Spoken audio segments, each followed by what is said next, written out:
जय हिंद साथियों। चलिए हम लोग देखते हैं बिहार बोर्ड क्लास 10th का एक मॉडल पेपर आया हुआ है आपके बिहार बोर्ड के द्वारा, जिसके कुछ क्वेश्चन है, काफ़ी इंपॉर्टेंट क्वेश्चन है जो कि इस बार सेम टाइप छपने वाला है आपके पेपर में। तो एक बार ज़रूर देखें, इस वीडियो को एक बार ज़रूर देखें। जो भी 10th क्लास के बच्चे हैं, इस बार एग्ज़ाम देने वाले हैं, सभी लोग से मेरा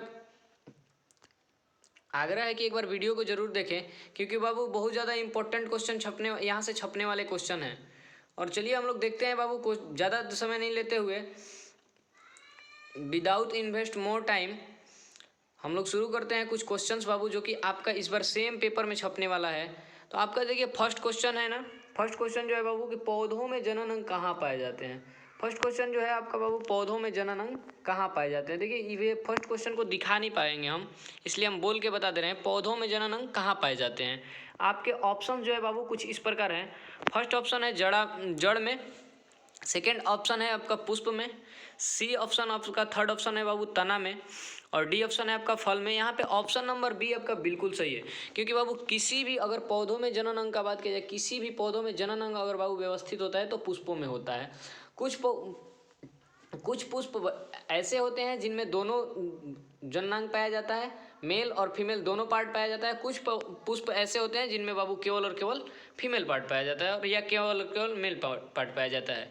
जिन फूलों में बाबू दोनों पार्ट पाया जाता है उसे द्विलिंगी, और जिन पार्ट में केवल और केवल एक पार्ट पाया जाता है उसे एक लिंगी के नाम से हम लोग जानते हैं। चलिए देखते हैं हम नेक्स्ट क्वेश्चन क्या है आपका। नेक्स्ट क्वेश्चन काफ़ी मस्त क्वेश्चन है बाबू, कि प्रकाश संश्लेषण की जो प्रक्रिया है कहाँ पे होती है। यानी कि कहने का मतलब ये है कि प्रकाश संश्लेषण की प्रक्रिया जो है किस प्रकार के जीवों में होती है, जंतुओं में होती है, या कवकों में होती है, या परजीवियों में होती है, या हरे पेड़ पौधे में होती है। तो बाबू प्रकाश संश्लेषण की प्रक्रिया तभी संभव है जहाँ पे क्लोरोफिल आवश्यक हो। तो जंतुओं में तो किसी भी केस में बाबू क्लोरोफिल पाया नहीं जाता है, इसलिए आपका ऑप्शन नंबर डी जो है ना बिल्कुल सही। यहाँ पे हरे पेड़ पौधों में क्लोरोफिल की उपस्थिति होती है। क्लोरोफिल की उपस्थिति के कारण ही बाबू पेड़ पौधे हरे दिखते हैं, और यहाँ पे ऑप्शन नंबर डी आपका बिल्कुल सही है। चलिए देखते हैं नेक्स्ट क्वेश्चन क्या है। अगला क्वेश्चन आपका काफ़ी मस्त क्वेश्चन है, जो कि प्रकाश संश्लेषण से ही है। कह रहा है क्वेश्चन आपका कि प्रकाश संश्लेषण की क्रिया में ऑक्सीजन जो है किससे बाहर निकलता है, यानी कि किस पदार्थ के टूटने या जुड़ने से ऑक्सीजन का निर्माण होता है। तो यहाँ पे बाबू अगर बात किया जाए ऑप्शंस का, तो ऑप्शन ए है जल से, बी है CO2 से, बी है ग्लूकोज से, सी आपका CO2 है, डी जो है आपका बाबू ड्यूक्टियोसोम से है।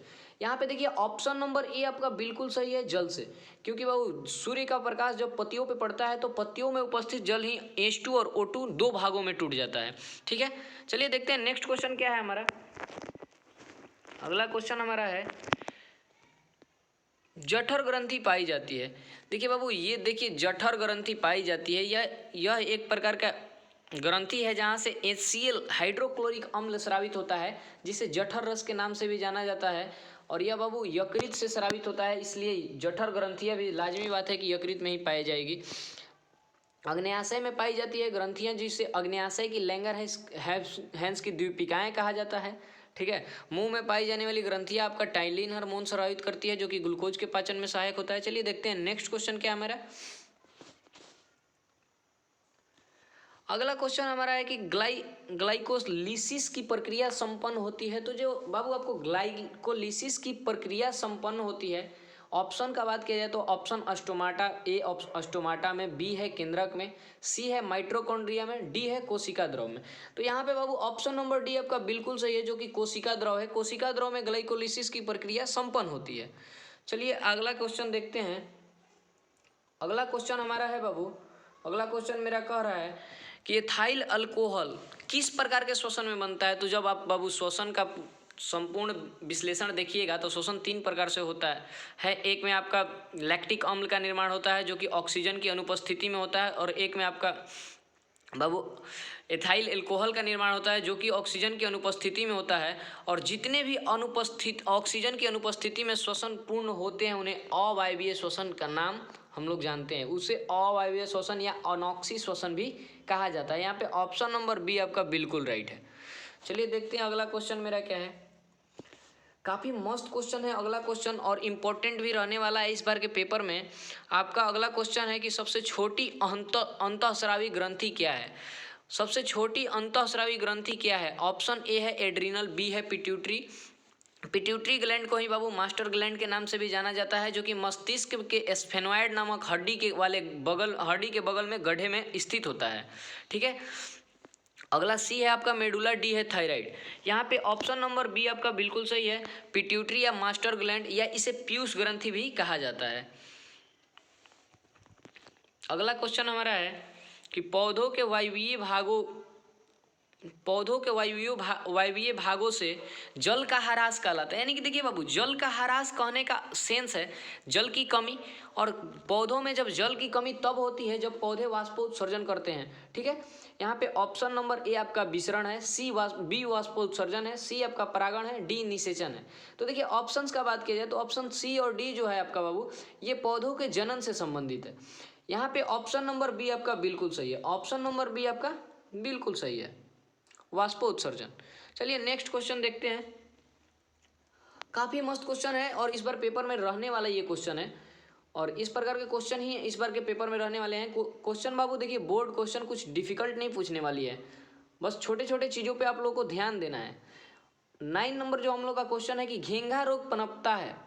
ऑप्शंस का बात किया जाए तो रक्त की कमी से, बी है चीनी की कमी से, सी है आयोडीन की कमी से, डी है मोटापा से। ऑप्शन डी का बात किया जाए तो बाबू इससे कोई रोग का संबंधित नहीं है। इसमें देखिए, अगर बॉडी में अगर मोटापा ज़्यादा हो रहा है यानी कि कोलेस्ट्रॉल का मात्रा बढ़ेगा तो यहाँ पे हार्ट से संबंधित प्रॉब्लम हो सकते हैं।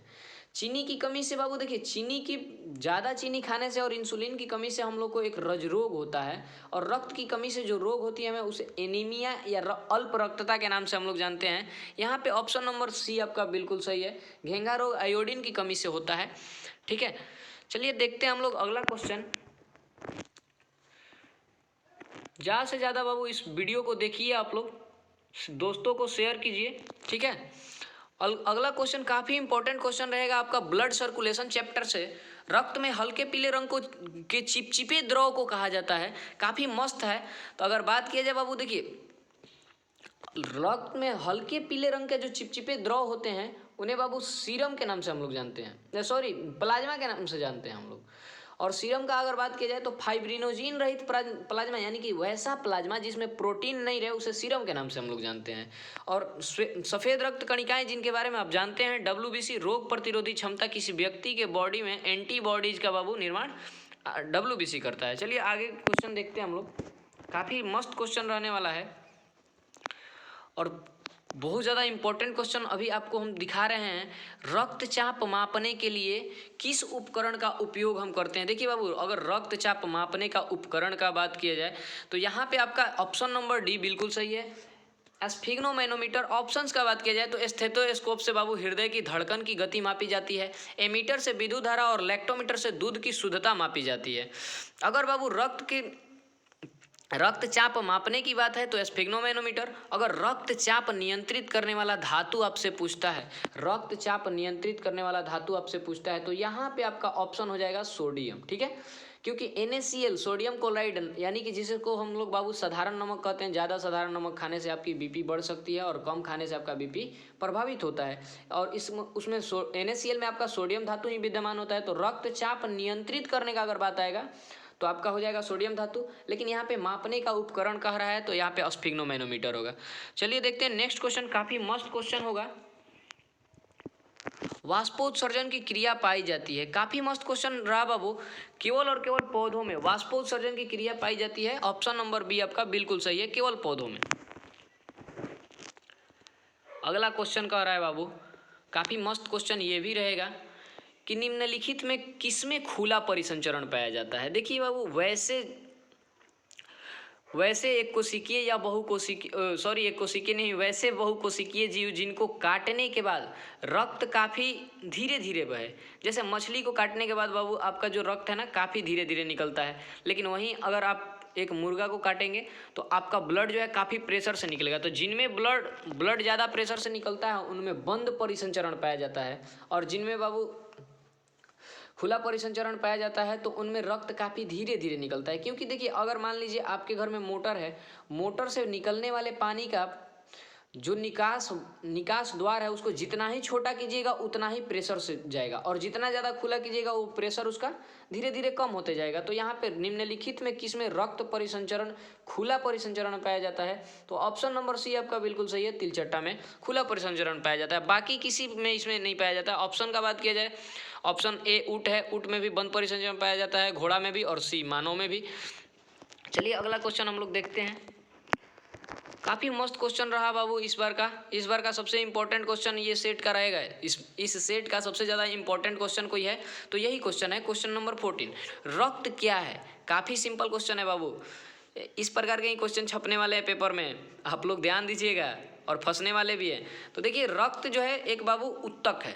रक्त, जब आप रक्त पढ़िएगा तो उसमें फर्स्ट लाइन ही लिखा गया है कि रक्त एक लाल रंग का गाढ़ा क्षारीय द्रव है तथा यह एक तरल संयोजी उत्तक है। अगर उत्तक ना दे करके बाबू आपको संयोजी उत्तक भी देगा तो ऑप्शन सही है। कोशिका का बात किया जाए तो ब्लड कोई सेल नहीं है बाबू, और पदार्थ का बात किया जाए तो पदार्थ तो दुनिया की सारी चीज़ें पदार्थ होती हैं। वो जो है ऑप्शन ए जो है आपका इस क्वेश्चन की दृष्टि से नहीं है। चलिए आगे देखते हैं हम लोग। काफ़ी मस्त क्वेश्चन आ गया ये भी। उत्सर्जन का सबसे इंपॉर्टेंट क्वेश्चन रहा। मूत्र का पीला रंग किस वर्णक के कारण होता है? ऑप्शन ए है ल्यूकोप्लास्ट, बी है क्लोरोप्लास्ट, सी है यूरोक्रोम, और डी है क्रोमोप्लास्ट। तो यहाँ पे यूरोक्रोम जो है बाबू काफ़ी इंपॉर्टेंट है, यूरोक्रोम काफ़ी इंपॉर्टेंट है, और यूरोक्रोम इज बिल्कुल right answer. Option C is absolutely right. आगे चलिए देखते हैं हम लोग। निम्नलिखित में कौन उभयलिंगी जंतु है? देखिए बाबू, उभयलिंगी जंतु वैसे जंतु होते हैं जिनमें दोनों पार्ट पाया जाता है, मेल और फीमेल दोनों पार्ट पाया जाता है। हाथी में तो ऐसा होता नहीं है, हाथी का फीमेल होता है बाबू हथनी। गाय खुद फीमेल है, इसका मेल पार्ट हो जाता है आपका बैल या साढ़, और कुत्ता जो है इसका फीमेल पार्ट होता है कुत्ती। तो एक ऑप्शन नंबर डी आपका बच जाता है केचुआ, जिसका कोई फीमेल पार्ट नहीं होता है, उसके फीमेल पार्ट को भी केचुआ ही बोलिएगा आप, और मेल पार्ट को भी केचुआ ही बोलिएगा। ऑप्शन नंबर डी आपका बिल्कुल सही है। चलिए नेक्स्ट क्वेश्चन देखते हैं हम लोग। अगला क्वेश्चन हम लोग का कह रहा है बाबू कि यूरिया रक्त में कहाँ प्रवेश करती है? यूरिया जो है ब्लड में बॉडी के किस भाग से प्रवेश करती है? यूरिया जो है ब्लड में बॉडी के किस भाग से प्रवेश करती है? ऑप्शन ए ब्रिक, बी फेफड़ा, सी यकृत, डी इनमें से कोई नहीं। ऑप्शंस का अगर बात किया जाए बाबू तो देखिए फेफड़े में ब्लड आपका प्योर होता है, यानी कि ब्लड में ऑक्सीजन की मात्रा मिलाई जाती है, ठीक है। यकृत में बाबू यकृत एक ऐसा पार्ट है बॉडी का जहाँ पे बाबू ब्लड नहीं जाता है। यकृत एक बॉडी का ऐसा पार्ट है जहाँ पे किसी भी केस में ब्लड नहीं जाता है। अब बात किया जाए ऑप्शन नंबर ए आपका यहाँ पे बिल्कुल सही है, क्योंकि ब्रिक के रचनात्मक और क्रियात्मक इकाई का नाम नेफ्रॉन है, और नेफ्रॉन के वुमेन संपुट वाले भाग में बाबू रक्त का छनना और रीऑब्जर्वेशन होता है, यानी कि पुनः अवशोषण होता है। तो उसमें बाबू रक्त में शुद्ध पदार्थ को मिला करके रक्त को फिर छोड़ दिया जाता है। तो पेशाब में यूरिया में रक्त बाबू ब्रिक के वुमेन संपुट वाले भाग में प्रवेश करते हैं, या वुमेन कैप्सूल के नाम से भी उस पार्ट को जाना जाता है। अगला क्वेश्चन चलिए हम लोग देखते हैं। अगला क्वेश्चन कह रहा है कि जैव आवर्धन प्रदर्शित करने वाला रसायन। काफी मस्त क्वेश्चन है, यहाँ पे ऑप्शन नंबर बी आपका बिल्कुल राइट है, डीडीटी। अगला क्वेश्चन आप लोग का है कि निम्नलिखित में कौन एक प्राथमिक उपभोक्ता है? उपभोक्ता का मतलब बाबू देखिए, वैसे जीव जो फर्स्ट बार किसी चीज को खाते हैं उन्हें उपभोक्ता कहा जाता है। तो प्राथमिक उपभोक्ता जो होते हैं आपका ऑप्शन नंबर बी है, शाकाहारी, ठीक है। चलिए देखते हैं आगे नेक्स्ट क्वेश्चन क्या है मेरा। काफी मस्त क्वेश्चन रहा। निम्नलिखित में कौन एक भूमिगत जल का उदाहरण है? काफी इंपॉर्टेंट क्वेश्चन और काफी मस्त क्वेश्चन रहा बाबू। भूमिगत जल का उदाहरण है तो देखिए वैसा स्रोत जहाँ से जल की पूर्ति, जहाँ पे जल की पूर्ति भूमि के जल से हो। तो देखिए नदियों में तो ये होता नहीं है, ये तो बाबू समुद्र वगैरह के जल से होता है, तालाब में भी नहीं होता है, समुद्र में भी नहीं होता है। यहाँ पे ऑप्शन नंबर ए आपका बिल्कुल सही है, कुआं। ऑप्शन नंबर ए आपका बिल्कुल सही है। अगला क्वेश्चन कह रहा है बाबू कि प्रकृति चुनाव द्वारा जीवों का विकास कहलाता है। प्राकृतिक चुनाव द्वारा जीवों का विकास होता है। इसमें बाबू देखिए अनुवांशिकी के पिता कहे जाने वाले ग्रेगर जॉन मेंडल हैं। यहाँ पे देखिए ऑप्शन नंबर सी आपका बिल्कुल सही है, इसे डार्विनवाद के नाम से जाना जाता है। ये देखिए आपका क्वेश्चन काफ़ी मस्त है, ठीक ना, और इस बार पेपर में रहने वाला भी है। अगला क्वेश्चन कह रहा है बाबू कि हरे पौधे कहलाते हैं। काफ़ी इंपॉर्टेंट और काफ़ी मस्त क्वेश्चन। इस बार का पेपर सेम इसी प्रकार का रहने वाला है बाबू, ठीक ना। तो ज़्यादा से ज़्यादा वीडियो को देखिए, दोस्तों को शेयर कीजिए, ठीक ना। देखिए आपका ऑप्शन नंबर सी जो है बिल्कुल सही है, उत्पादक। हरे पौधे हमेशा उत्पादक होते हैं, ठीक है। उपभोक्ता जो उनको खाते हैं वो हो जाते हैं, और अपघटक बाबू ये जो है प्राइमरी उपभोक्ता के अंतर मृत जीवियों को अपघटक के नाम से जाना जाता है। अगला क्वेश्चन है आपका। इस क्वेश्चन में हम बाबू बारी बारी से करके आपको दिखाएंगे। अंडोत्सर्ग का कारण है। देखिए अंडोत्सर्ग का कारण है यानी कि महिलाओं को बाबू जवान होने का कारण है। यहाँ पे ऑप्शन का अगर बात की जाए तो LH फैक्टर, FSH फैक्टर, या ऑप्शन नंबर बी आपका है एंड्रोजन। एंड्रोजन हार्मोन के कारण, एक्टिव होने के कारण ही बाबू महिलाओं में अंडोत्सर्ग होती है और महिलाएं यहाँ से मैच्योर हो जाती हैं। ऑप्शन नंबर बी आपका बिल्कुल सही है। अगला क्वेश्चन है कि लैंगरहैंस की द्वीपिकाएं कहाँ पाई जाती है। लैंगरहैंस की द्वीपिकाएं पाई जाती है तो देखिए अभी हम बात किए बाबू अंडाशय में। अंडाशय में यानी कि ओवरी में नहीं पाई जाती है। आमाशय में नहीं पाई जाती है। आमाशय में बाबू आमाशय का आपका आमाशय का 3 पार्ट हो जाता है, कार्डियक, पाइलोरिक और फुंडिक। तो यहाँ पे भी तो बाबू यहाँ पे नहीं पाई जाती है यहाँ की, यानी कि और ब्रिक में पाई जाती है बाबू आपके नेफ्रॉन नाम की कोशिकाएं पाई जाती हैं और उनके बहुत सारे पार्ट पाए जाते हैं, यानी कि ऑप्शन नंबर सी आपका बिल्कुल सही है। अग्न्याशय में लैंगरहैंस की द्वीपिकाएं पाई जाती है और यहीं से बाबू एक हार्मोन स्रावित होता है जिसका नाम है इंसुलिन, जो कि बाबू चीनी रोग यानी कि शुगर होने से हमें बचाता है। चीनी रोग होने से बचाता है। इंसुलिन की कमी से कौन सा रोग होने वाला है? चीनी रोग या रज रोग के नाम से भी इसे जाना जाता है। अगला क्वेश्चन हमारा है, काफी मस्त है। अगला क्वेश्चन हमारा कह रहा है कि थायरोक्सिन हार्मोन के संश्लेषण के लिए निम्नलिखित में से किसका होना आवश्यक है। काफी मस्त क्वेश्चन है। देखिए बाबू थायरोक्सिन हार्मोन के संश्लेषण के लिए निम्नलिखित में से किस धातु का होना आवश्यक है, किसका होना आवश्यक है। तो देखिए बाबू आयरन का होना ब्लड में होना आवश्यक है और ये देखिए आपका आयरन की कमी से एनीमिया को कंट्रोल करता है। और थायरोक्सिन हार्मोन जब अधिक स्रावित होने लगती है और बॉडी में आयोडीन की कमी होती है तो हमें ग्वाइटर या घेंगा नामक रोग होता है। यहाँ पे ऑप्शन नंबर डी आपका बिल्कुल सही है। ऑप्शन नंबर डी आपका बिल्कुल सही है। अगला क्वेश्चन हम लोग का है, निशल कणिकाएं पाई जाती है। निशल कणिकाएं पाई जाती है तो यहाँ पे ये देखिए न्यूरॉन में पाई जाती है। ऑप्शन नंबर सी आपका बिल्कुल सही है। और नेफ्रॉन में बाबू इस प्रकार की कोई कोशिकाएं नहीं पाई जाती है और नाभिक में तो होती नहीं है। ठीक है, ऑप्शन नंबर सी आपका बिल्कुल सही है। अगला क्वेश्चन हमारा है कि मानव मस्तिष्क का वजन होता है। मानव मस्तिष्क का वजन होता है तो करेक्ट वजन का अगर बात किया जाए बाबू तो देखिए ये 1200 से 1400 ग्राम के बीच होता है। यानी कि अगर केजी में बात किया जाए तो 1.2 केजी से लेकर के 1.4 केजी तक होता है। यहाँ पे ऑप्शन नंबर सी आपका बिल्कुल सही है। अगर मान लीजिए ऑप्शन इस प्रकार का न दे करके अप्रोक्स 1.5 केजी भी देगा तो आप मार सकते हो। ठीक है, चलिए देखते हैं आगे नेक्स्ट क्या है। नेक्स्ट क्वेश्चन बाबू फिजिक्स से है।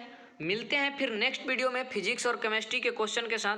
और ज़्यादा से ज़्यादा इस हमारे चैनल को मिशन वर्दी ऑफिशियल को सब्सक्राइब कीजिए। ठीक है, मिलते हैं नेक्स्ट वीडियो में। अभी के लिए इतना ही। जय हिंद।